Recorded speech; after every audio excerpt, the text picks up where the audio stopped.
जादुई कांच की कहानी। बहुत समय पहले की बात है। एक छोटे से गांव में एक लड़की रहती थी जिसका नाम काजल था। रुकें, काजल बहुत ही मेहनती और निष्ठावान थी, लेकिन उसके गांव में बहुत गरीबी थी। रुकें, एक दिन काजल जंगल में लकड़ियां इकट्ठा करने गई। रुकें, वहां उसे एक पुराना टूटे हुए कांच का टुकड़ा मिला। रुकें, कांच दिखने में साधारण था, लेकिन उसमें कुछ खास बात थी। रुकें, काजल ने कांच को उठाया और उसकी चमक को देखा।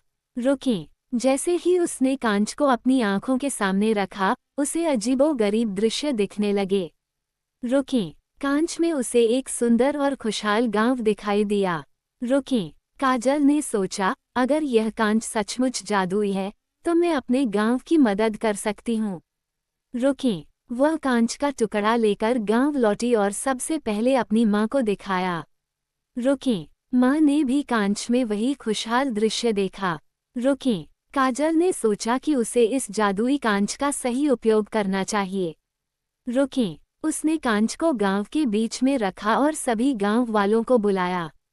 रुकें, सभी ने कांच में अपना भविष्य देखा और प्रेरित हो गए। रुकें, अब गांव के लोग मेहनत और उत्साह से काम करने लगे। रुकें, धीरे धीरे गांव में खुशहाली लौटने लगी। रुकें, एक दिन गांव में एक साधु आया। रुकें, साधु ने काजल से कहा, बेटी, ये कांच साधारण नहीं है। रुकें, ये तुम्हारी मेहनत और सच्चाई का परिणाम है। रुकें, साधु ने काजल को आशीर्वाद दिया और कहा, तुम्हारे गांव की खुशहाली तुम्हारे अपने हाथों में है। रुकें, काजल ने साधु की बात समझी और भी मेहनत से काम करने लगी। रुकें, गांव के सभी लोग एकजुट होकर काम करने लगे और जल्द ही गांव पूरी तरह से बदल गया। रुकें, काजल की मेहनत और निष्ठा ने पूरे गांव का जीवन बदल दिया। रुकें, अब गांव में हर किसी के